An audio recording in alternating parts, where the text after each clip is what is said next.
How to sync your website with social.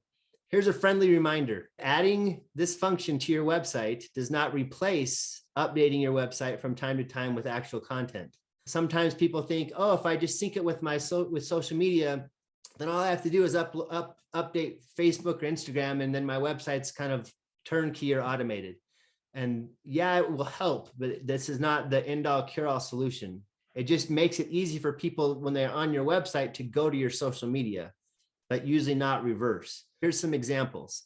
This is one site. This is a spa here where I live. This is a project that's done really well.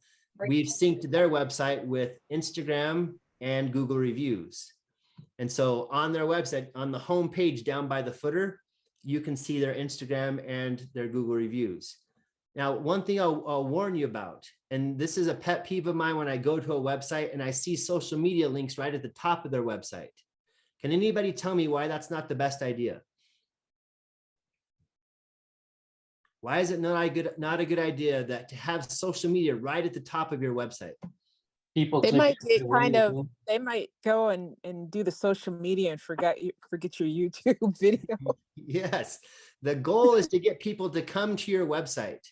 When they come to your website, the goal is to keep them on your website as long as possible, ideally to have them fill out a form or make a call or schedule an appointment or do something. I mean, even more ideal to have them buy something on your website, but we want to keep them. You know, I usually make this comparison. I have a front door, I have them come in the front door, and then immediately I push them out the side door. That's what having social media at the top of your website does. It's like, oh, come on in. And by the way, here's Instagram, go look at Instagram, and then get lost there and forget why you were even there. So when I connect with social media, it's usually at the bottom. It's usually as almost like a validation piece. That's what this is, that people can see that they got a lot of stuff going on Instagram. They have great reviews on Google, and we share those, but I don't want to necessarily encourage people to go there and leave my website. And if I do, I want it to open in a new window so that when they close that, my website's still there. Here's another example, and this answers Donald's question. Yelp. If any of you are out here in Salt Lake, I will take you to this restaurant, and it's on me. This is one of my, a client. It's called Lucky 13. It's the best hamburger joint in Salt Lake, in my opinion. It is a bar, so bring an ID, but it's awesome. And we've connected them with Yelp. We've connected them with TripAdvisor. We've connected them with their Instagram and their Facebook and their Google reviews. So all those things are either in the footer or on the homepage of their website.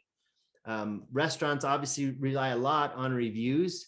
So that's why we did that for these guys. But again, it's mostly for that validation. It's not to lose visitors, because above this, there's all kinds of call to action to schedule, make a reservation. But this just validates that they're in the right place. Okay, so now you can see a few examples of how now I'm going to talk about how we do it. And this is where it gets a little technical. I don't expect any of you to know this. In fact, this is kind of a soft plug for, we can help you with this. If you really want to, if you're actively involved in social media, we'll walk you through the process to get this integrated on your website. It requires a couple what are called plugins. Plugins are additional functions that we can add to your site so that it will tie things together. It's called an API. I don't even know what that stands for. I could probably look it up, but basically API means I take one program and another program and I sync them together. So it's automated. So it's an application programming interface. Good job. Application programming interface. I've read that before, and it's just like HTML. I can't remember what that means, but I know it means something. Okay. Hypermorph text language. Look at that. You guys, I should hire you as employees. But plugins, we use a couple plugins to, and there's probably, depending on which ones you want to integrate with, these are a couple. We use a Facebook Reviews Pro. We use Smash Balloon, Instagram feed. There's a couple others. If you need help with these, basically what we do is we get these plugins and then we get login access to the different accounts you have, and then we sync them. It takes about 30 to 45 minutes. If it's something you'd be interested in or want to talk about more, the first thing I'd look at is your social media now to make sure that you're keeping it relevant and up to date enough that it'd be worth it for you to do that. If you are interested in that, go to the chat and say add to my site, and then we'll just note that, and then we can get in touch and we can go through that and map it out for you. Because we want to determine where we put it and which ones we put in. You know, personally for me, especially in the real estate world, Yelp would not be at the top of my list. Instagram would be at the top of my list. YouTube potentially would be at the top of my list if I have YouTube videos. Google reviews, if I have reviews, would be at the top of my list. And then Facebook, those, but I probably wouldn't necessarily want to do all of them, you know, to have a lot of distraction. Okay. So that is how we sync. Again, it's a little bit complicated, but we can do it, and there can be a purpose for it if we have the right intent. But I'm going to show you a little bit more best ways to sync. The best way to sync, in my opinion, is make your website a living machine. What that means is blogging. Blogging is really, I mean, I started back in 2004 in the web world. And at the time, blogging and social media were just coming around. And there were websites like Dig or Delicious, which were bookmarking websites where I bookmark things and then it would save to my bookmarks. And then if I had a good following by bookmarking an article or a video or whatever, it would then go viral. And that's what how social media started. And blogging was a big part of that. First, we start creating content on our website, and then we share it on social. And social is a way it gets out there to connections. Social is a big community of people, like-minded people. You know, the people I follow on Twitter or Instagram or those places are people that talk about the stuff that I want to know more about. And so the first place I can start, if I really want to get involved in social, is on my own website, so that I can create content, I can tell my story, I can share friendly tips or what I'm learning, and then I can post that out on those places, or I can invite my community to share what I've written with their connections. As I was telling Shar and Stella when we first started today, my interaction with all of you is because of connections. It's because of one referral, which led to another referral, which led to another, and then it opened up the doors to where I am now. And that's really what social media can do too. You make the right connections and you start getting traction.